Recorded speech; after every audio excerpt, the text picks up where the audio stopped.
latest e-travel arrival card registration this April 2023 dahil mayroong pagbabago. At tatalakayin din natin ang updated requirements pauwi sa Pilipinas.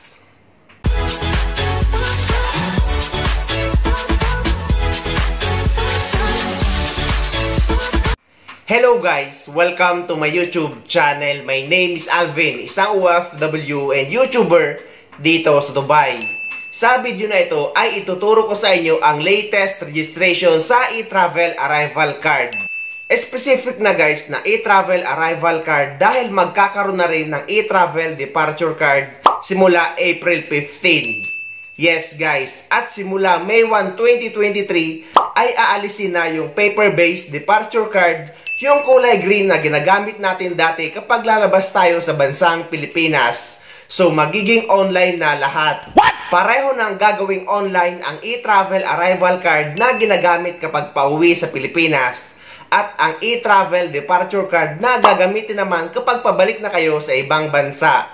At sa pareho kayong website makakakuha nito. Sa website ng etravel.gov.ph. At 3 days before flight pa rin kayo guys magre-register sa inyong e-travel arrival card kapag pauwi kayo sa Pilipinas.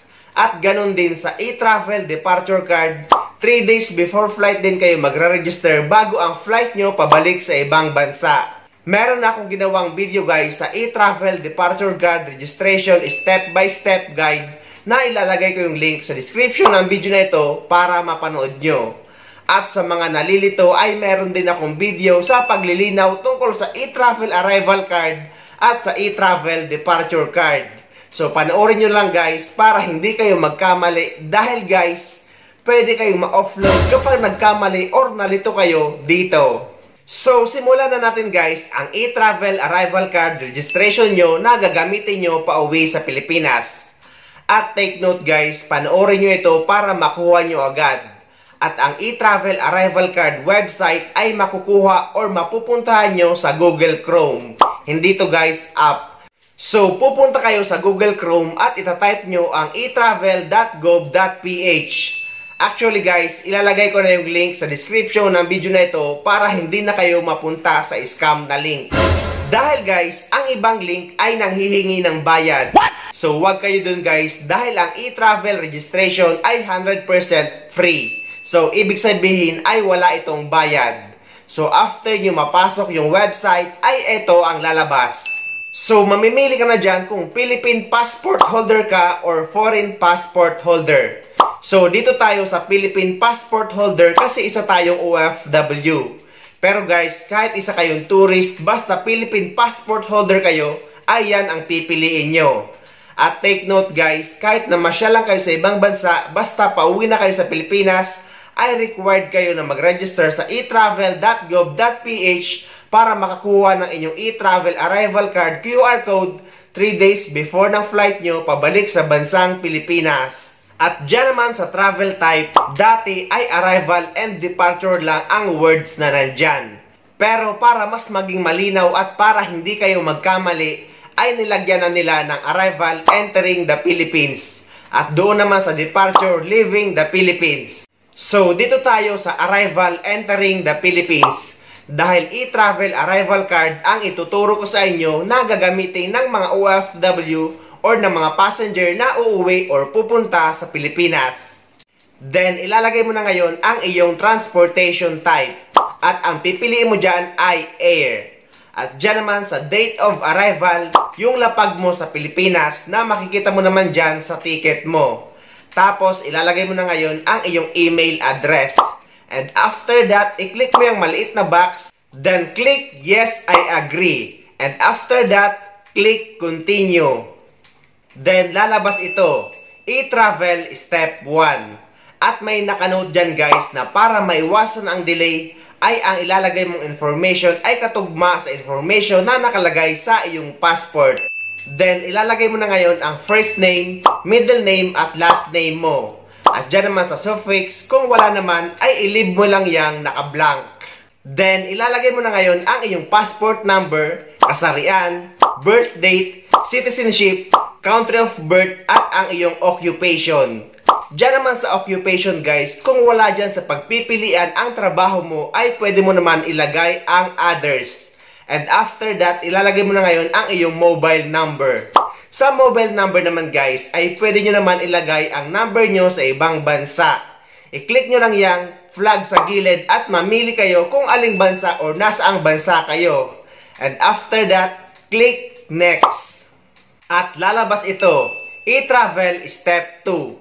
Permanent country of residence, country, Philippines, province, at ang iyong city or municipality. Tapos ang iyong barangay. Tapos guys, ilalagay mo na ngayon ang iyong house number or street number. Diyan naman sa house number or street number, ay dapat may words kayong ilalagay bago ang number guys. Dahil kung number lang ay hindi ito magpuproceed. For example, zone 2. O kaya naman, house number 3. Yun guys, para mag-proceed ito.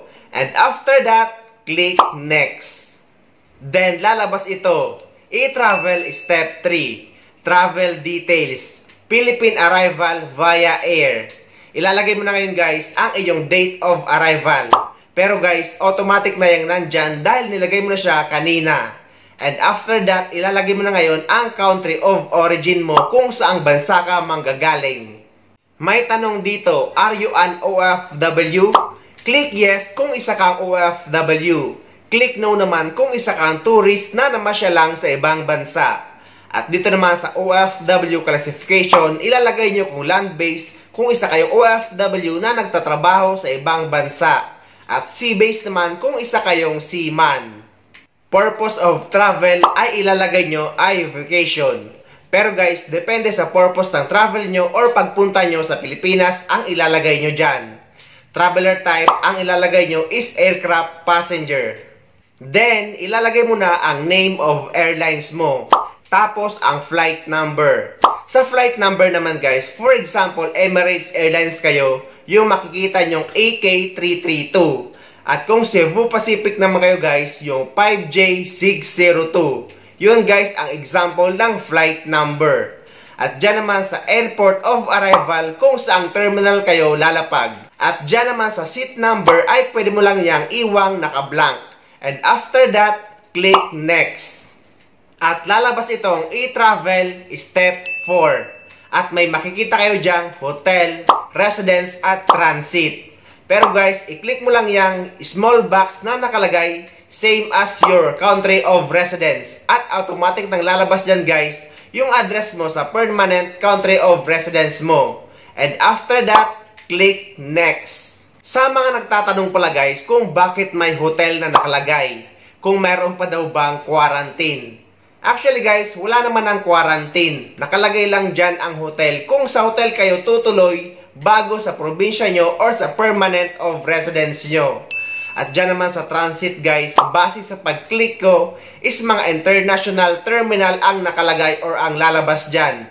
At kapag namili ka ng airport, ay mga international airport ang lalabas. So, ang tingin ko dito is para yan sa may mga connecting flights sa Pilipinas papunta sa ibang bansa.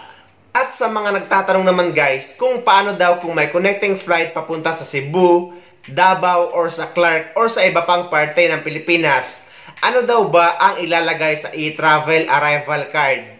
Ang ilalagay nyo guys sa e-travel arrival card is yung country of origin nyo galing sa ibang bansa at yung airport of arrival nyo sa Pilipinas. So, hindi na kasama ang local flight guys. Pang international lang ang e-travel arrival card QR code. Then, lalabas na itong e-travel step 5, ang health declaration. Dito naman guys sa health declaration, kung unvaccinated traveler kayo o kaya naman partially vaccinated o naka-isang dose lang ng vaccination, ay required kayo na magdala ng PCR test certificate valid for 48 hours o kaya naman guys ay antigen test valid for 24 hours. Kinumpirma ko din ito guys sa Clark at Manila International Airport. Required daw talaga na magdala ng PCR test or ng antigen test ang mga unvaccinated traveler o kaya naman mga partially vaccinated traveler na naka-isang dose lang ng vaccine. Para guys, hindi kayo masubject to quarantine. Yes guys, di ba kanina ang sabi ko is wala ng quarantine. Pero guys, dito kayo posibleng mapasok sa quarantine kapag unvaccinated kayo na wala kayong dalang PCR test. Dahil upon arrival ay ira-rapid test nila kayo at kapag nag-positive kayo, ay i-isolate kayo ng DOH pati ng Bureau of Quarantine ng 5 days sa hotel. At sagot nyo ang expenses. Kaya I suggest guys, kung unvaccinated kayo ay dapat sa ibang bansa pa lang ay magpa-PCR test na kayo o kaya naman ng antigen test bago kayo umuwi sa Pilipinas. Pero para naman sa mga fully vaccinated na or nakadalawang dose na ng vaccination, ay exempted na kayo sa pagdadala ng PCR test at exempted din kayo sa quarantine. Pero guys, ilalagay nyo dyan yung name of vaccine nyo at yung date of vaccine nyo. At may tanong din dyan kung may second dose kayo. Then click yes. Then ilalagay nyo ulit yung name of vaccine at yung vaccination date. Basta guys, dadalhin nyo lang yung proof of vaccination nyo o kaya naman ang vaccine certificate. At dyan naman sa country visited in the last 30 days, kung wala naman ay iwanan nyo lang yung naka-blank. At dyan naman sa baba, i-click mo lang yung dalawang no, then click next. Then lalabas na itong e-travel step 6, ang summary. Dito naman guys sa summary ay i-review nyo lang kung tama ba or may mali sa mga information. At kung wala naman, i-scroll down nyo lang at i-click nyo lang yung submit. At eto na ang lalabas. Congratulations! At kasunod na nito is ang iyong e-travel arrival card QR code. At ready to go na kayo. At kailangan nyo lang yan guys, i-screenshot at yan ang ipapakita nyo sa immigration. Pero may mga OFW naman na nagtatanong kung paano daw kung nagsisira-sira or hindi maayos ang kanilang cellphone. Pwede daw bang ipaprint? Yes guys, pwede nyong ipaprint kung sa tingin nyo ang cellphone nyo ay nagsisira-sira or madaling malobat. At pwede dyan sa screenshot ay may marireceive din kayong email galing sa e-travel na kopya ng inyong QR code. Na dati ay hindi naman sila nagsisend ng email pero ngayon guys ay may bago na sinesendan nila sa inyong email address or sa inyong email yung kopya ng inyong e-travel QR code. At sa mga requirements naman guys pauwi sa Pilipinas ay ito ang kailangan nyong dalhin kapag uuwi kayo sa bansa natin. Una, ang inyong passport. Pangalawa, ang inyong ticket. Pangatlo, ang inyong vaccine certificate. Sa vaccine certificate naman guys, para sa mga unvaccinated, ay required kayo na magdala ng PCR test o kaya naman ng antigen test. Pero guys, sa mga fully vaccinated is yung vaccine certificate lang. Ang pang-apat guys na wag na wag nyong kakalimutan is ang inyong e-travel arrival card na dapat mag-register kayo 3 days before ng flight nyo pauwi sa Pilipinas. Yan ang wag na wag nyong kakalimutan. At may additional requirements naman para sa mga OFW na galing sa visit visa na sa ibang bansa na nakakuha ng trabaho. Pati sa mga nag-change employer or lumipat ng kumpanya. At pati sa mga nag-change country. Example guys ng change country, kunwari nag-work kayo dito sa Dubai at nilipat kayo ng kumpanya nyo sa ibang bansa na pareho ang kumpanya. Matatawag yun na change job site or change country.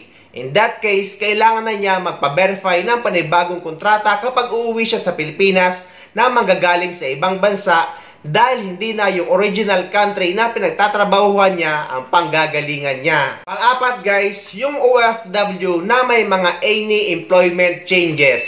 For example, nag-change position o kaya naman nag-change company name pero pareho pa rin ang employer. Kailangan nyo magdala ng Polo Verified Contract para makakuha kayo ng OEC or ng updated OEC sa POA. At sa mga OFW naman na dati nang may OEC at nakauwi na last vacation at uuwi ulit ngayon at babalik sa parehong employer, ay hindi nyo na kailangan ng panibagong Polo Verified Contract dahil pwede na kayong mag-acquire ng OEC or ng OEC exemption sa website ng PAPSBAM at gagawin nyo ito online. Pero guys, I always suggest na lagi nyo dadalhin ang latest printed contract nyo. Kinumpirma ko din ito sa Polo dito sa Dubai at sa Polo Abu Dhabi na hindi na nga daw kailangan magpa-verify ng panibagong kontrata ang mga household workers or skilled workers na dati nang nakauwi at ngayon ay uuwi ulit at babalik sa parehong employer. Lagi nyo lang dadalhin ang inyong latest printed contract just in case man hanapin ito sa immigration. Dahil guys, dati na kayong nakapag-verify ng kontrata at dati na kayong nakakuha ng OEC at parehong employer lang naman daw ang babalikan nyo. At ito guys, mahigpit ko na pinapaalala na lagi kayong mag-renew ng inyong OWA membership. Kung hindi naman kayo makapag-renew sa inyong OWA app, ay pwede kayong mag-renew sa any OWA office sa Pilipinas. Or pwede rin kayong magbayad sa OWA representative desk na matatagpuan nyo sa loob ng NAIA. At tinanong ko din sila guys, open daw sila 24/7. Meaning guys ay hindi sila nagsasarado. Hindi ko naman kayo kaano-ano guys, pero ako na ang nakikiusap sa inyo na lagi kayo dapat mag-renew ng inyong OWA membership para fully covered kayo at fully protected kayo ng ating gobyerno. So ayun guys, sana may nakuha kayong idea at sana nakatulong sa inyo ang video na ito. At sa mga hindi pa dyan nakasubscribe sa channel ko, please don't forget to subscribe my YouTube channel and please click the notification bell para lagi kayong updated sa mga upcoming videos na gagawin ko tungkol sa mga updates sa ating mga OFW. Mula dito sa Dubai, maraming salamat. See you next time!